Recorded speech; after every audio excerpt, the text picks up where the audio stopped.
at TLC Florist and Greenhouses in Oklahoma City, and today we're going to take a look at some new plant introductions for 2009. We're going to start with some annual plants, and April Enos, you're going to tell us all about these, right? Yes, and first thing we're going to start with is some sun coleus. I am a bit of a, I guess you could almost say freak about sun coleus. It's such a wonderful plant. I mean, you can use it in the full sun, you can use it in the full shade, it can become a house plant. There's so many things you can do with it, but one of the major things is you can use it to make cohesion in your landscape. One of the main issues people have is, well, how do I make my yard look good when half of it's in full sun, half of it's in full shade? Well, one of the things is to plant sun coleus here and there throughout, and it's you know, the glue that holds it all together because it's the same plant. Yes, and there is a coleus for just every situation. Yeah, there's something that will work with almost any color, you know, like this one I really like. This is Lemon Twist, has the bright yellow and, you know, the convoluted leaves, but the thing is, it also, the stems twist on it also. So it's going to give you a lot of texture and a lot of color. And while yellow is getting more and more prevalent in shade, it's still not easy. So if you have a shady spot, you can put this in. You know, the bright red edging on the leaves will definitely help make it pop. Or in a sunny location, you know, just to brighten things up. And I have these two, and they look quite similar. This is Kingswood Carnival and Black Knight. A lot of times I'll test plants that are exactly alike to see which one's stronger, and if they're both equal, I'll keep the one with the more memorable name, because people don't forget that they planted, say, Kingswood Carnival, or the plant that we introduced a few years ago, Religious Radish. You just don't forget that you planted something with those names. Yeah, and we have so many different colors. This one right here is a red trailing. It's actually a trailing coleus. Okay. It's not going to get tall. It's going to go along the ground more. So vibrant, yes. And then, you know, like we have two right here that look quite like Solar Sunrise and Tapestry. In the younger versions, they have quite similar looks, but this is going to have a lot more pronounced, almost like linearly drawn lines of color, whereas as this one gets bigger, it looks almost like it's airbrushed and blended into each other. So they are a bit different. And we go up through all sorts of different colors to this. This is one of the crowning glories, I think, of sun coleus, and what's really cool about it is it's ours. This is the Obra del Sol, and only TLC has it because we found it. It was a sport, and it happens to, you know, grow true to color and stays true to color. Very, very wonderful plant. It has a magnificent coloration. Yes, it does.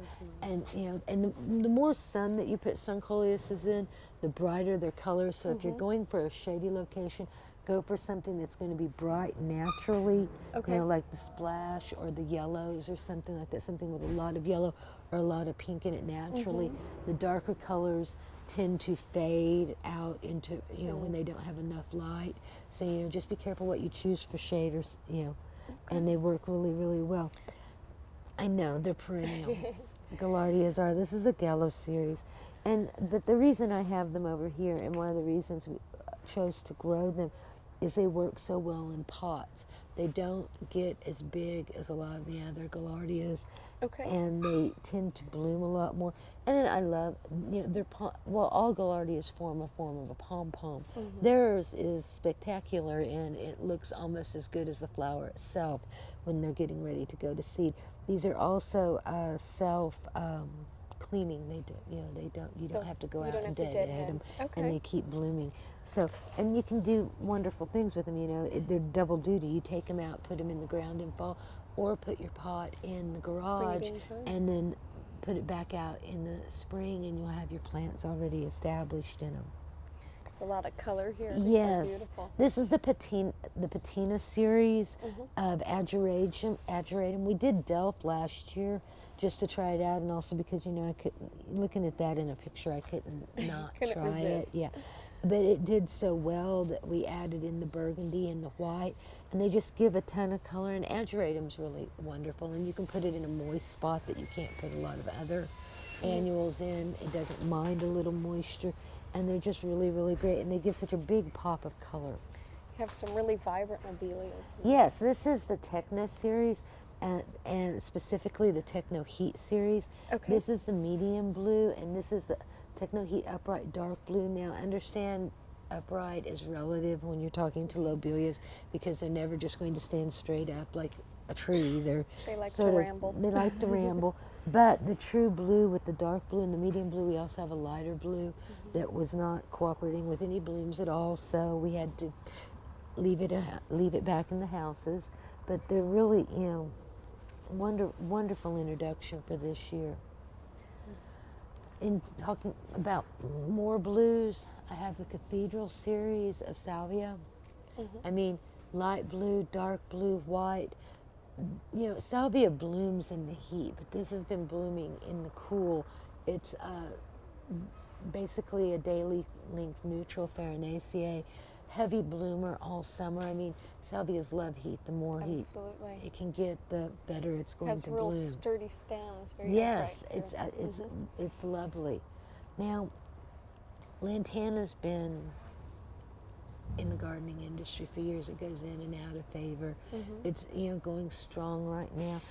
This is a new variety, a new series. This is the candy apple, and it's a candy fruit series. We have 3 of them, and the developer of it, North Carolina Farms, has been working with these for 4 or 5 years, developing large, medium, and small types of constant blooming lantanas. So we decided to try 3 of them this year, and this is the candy apple, and see what how it really works, if it's really going to do what we need it to in the garden. Now, I love the color. You can't lose with Angelonia. Angelonia is wonderful. We do the Carita series, the blues and the whites and the light pink.